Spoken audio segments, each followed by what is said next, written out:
Wears, آج میں آپ کو اقصیٰ کی کہانی سناؤں گی۔ اقصیٰ بہت خوبصورت لڑکی تھی، لیکن کبھی کبھی خوبصورتی بھی بد نصیبی بن جاتی ہے۔ وہ میرے ساتھ آفس میں کام کرتی تھی۔ شروع میں سادہ سی تھی، رفتہ رفتہ اس سادگی میں نکھار آتا گیا۔ اس نے ایک متوسط گھرانے میں آنکھ کھولی۔ والد سرکاری ملازم تھے۔ انہوں نے جوں توں بچوں کی پرورش کی۔ جب اقصیٰ نے بی اے کیا تو والد صاحب کا انتقال ہو گیا۔ یہ 3 بہنیں تھیں اور ان کا کوئی بھائی نہیں تھا، لہٰذا کنبے کی تمام ذمہ داری اقصیٰ پر آ پڑی۔ کافی پریشانی کے دن تھے۔ چھوٹی بہنیں پڑھ رہی تھی۔ اس نے ملازمت کے لیے بھاگ دوڑ شروع کر دی۔ سال بھر کی کوشش اور تلاش کے بعد وہ ایک ایئر ہوسٹس بن گئی۔ تنخواہ اچھی تھی، گھر میں روپیہ آیا تو سکون ہو گیا۔ چھوٹی بہنوں نے پھر سے اسکول جانا شروع کر دیا۔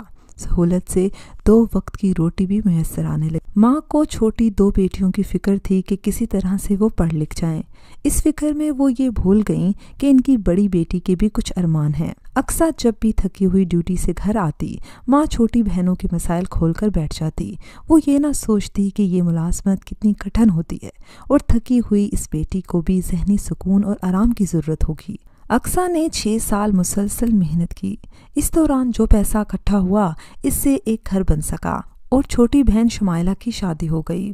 اب تیسرے نمبر والی بہن کی باری تھی۔ وہ کالج میں پڑھ رہی تھی اور یہ کالج کو ایجوکیشن تھا۔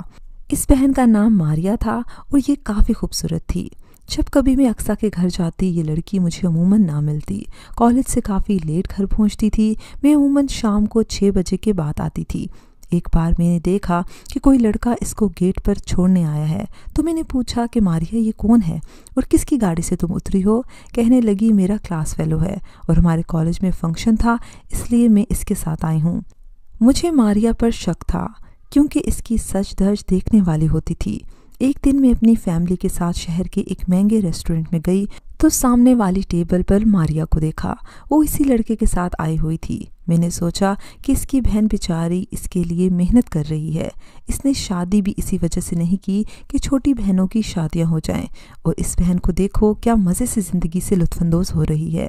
ایک دن اقصیٰ بہت اداس تھی۔ میں نے پوچھا کیا ہوا؟ کہنے لگی ماریا کی فکر ہے، اس کی دوستی ایک غلط قسم کے لڑکے سے ہو گئی ہے۔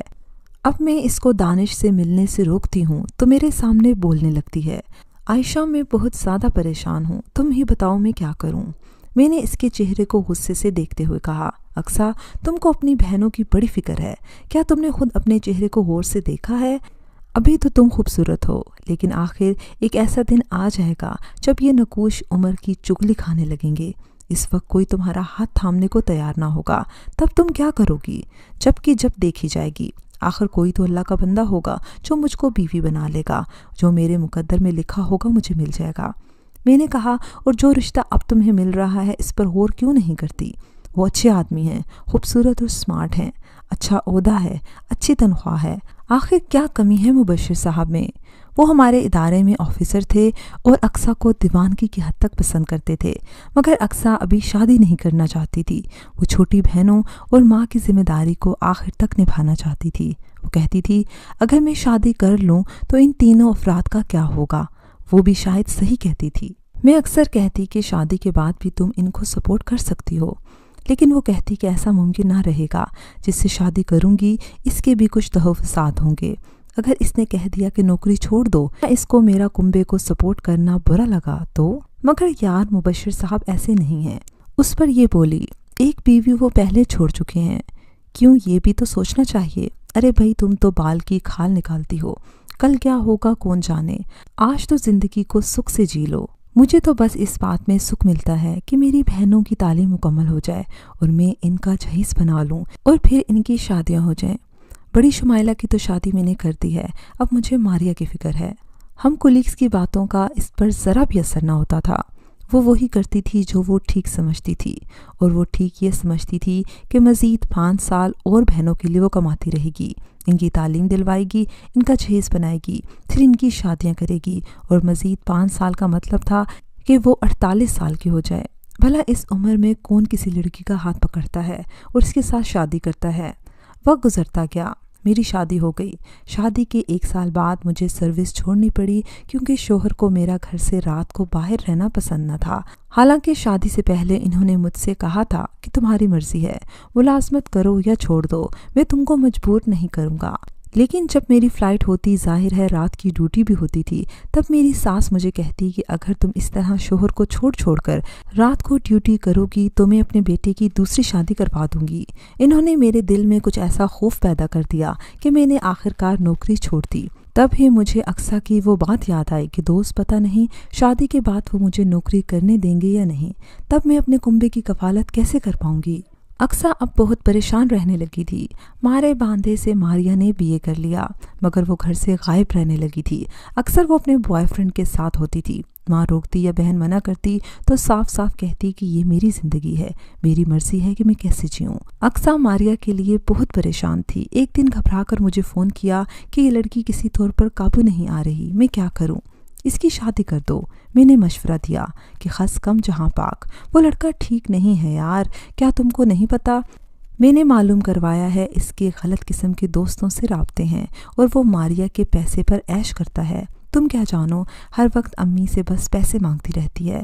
اس طرح تو جہیز بننے سے رہا، اور پھر اب تو حد ہو گئی، رات بھر غائب رہنے لگی ہے گھر سے۔ میں اپنی ڈیوٹی پر ہوتی ہوں، امی بیچاری تمام رات جاگ کر اس کی راہ تکتی رہتی ہیں، وہ تو اس ٹینشن سے بیمار پڑ گئی ہیں۔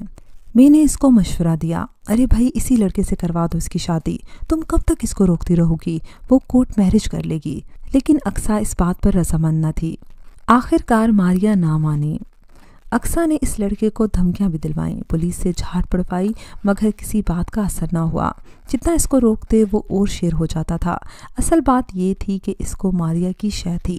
وہ اقصیٰ کو کہتی تھی تم بھی ڈیوٹی کے بہانے گھر سے باہر رہتی ہو تو پھر مجھ کو کیوں کہتی ہو؟ پہلے اپنے گریبان میں تو جھانکو۔ تھک ہار کر اقصیٰ نے ہار مان لی۔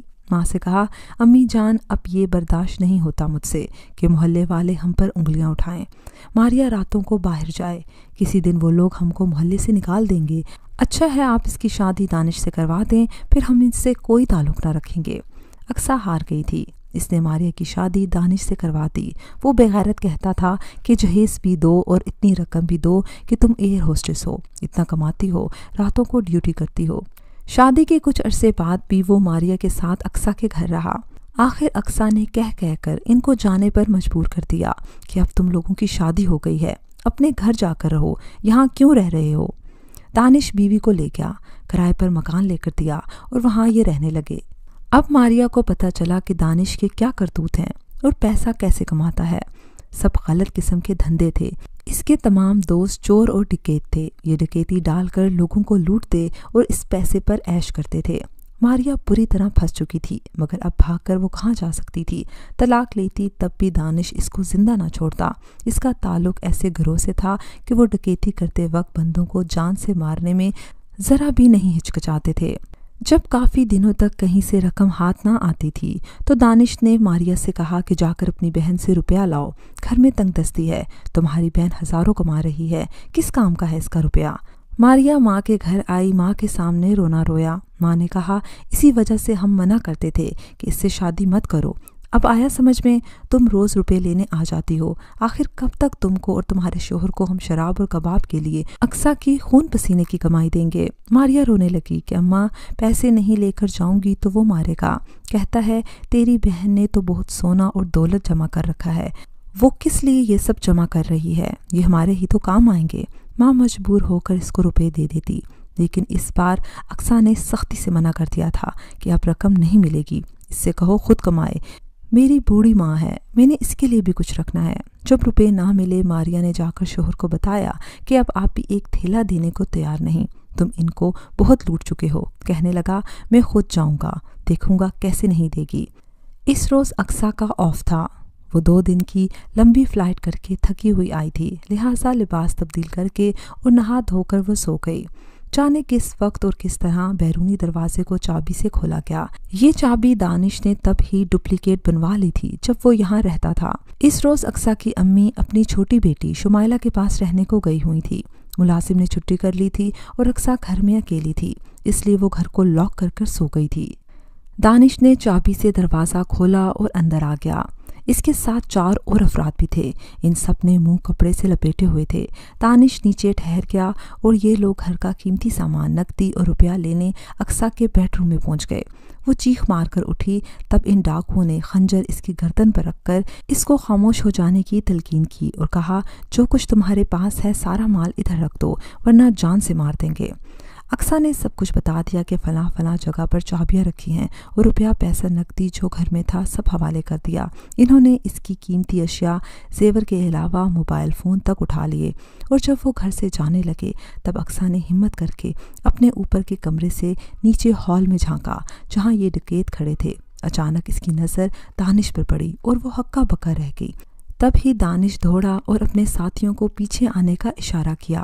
وہ سیدھا اقصیٰ کی طرف پہنچا اور اس کو قبضے میں کر لیا، پھر گھسیٹتا ہوا اس کے بیڈ روم میں لے آیا۔ کہنے لگا، اگر تم اوپر سے نہ جھانکتی تو میں کبھی تم کو ختم نہ کرتا۔ بھلا سونے کے انڈے دینے والے مرغی کو کون مارتا ہے؟ مگر تم نے بڑی غلطی کی ہے کہ تم نے مجھ کو دیکھ لیا ہے۔ اب تم گواہی دو گی تمہارے گھر کس نے ڈاکہ ڈالا ہے۔ اب تو تم کو ٹھکانے لگانا ہی پڑے گا۔ بس اس نے اقصیٰ کو اپنے باقی ساتھیوں کے ساتھ خنجر مار کر قتل کر دیا اور اس کے کمرے کو بند کر کے نقدی، زیور اور قیمتی اشیاء لے کر بھاگ گئے۔ جب صبح دودھ والا آیا، اس نے دیکھا کہ گھر سے خون کی ایک لکیر باہر آ رہی ہے۔ وہ چونک گیا اور اس نے محلے والوں کو بتایا، جنہوں نے پولیس کو اطلاع کر دی۔ پولیس آ گئی اور وہ لوگ اندر آ گئے۔ خنجر مارنے کی وجہ سے اقصیٰ کے جسم کا سارا خون نکل کر فرش پر بہہ گیا تھا۔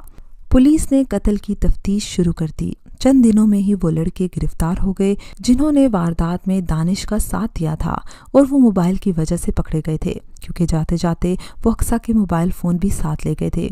ان کو پولیس نے پکڑا اور اپنے طریقے سے تفتیش کی تو انہوں نے بتا دیا کہ دانش ان کے ساتھ تھا۔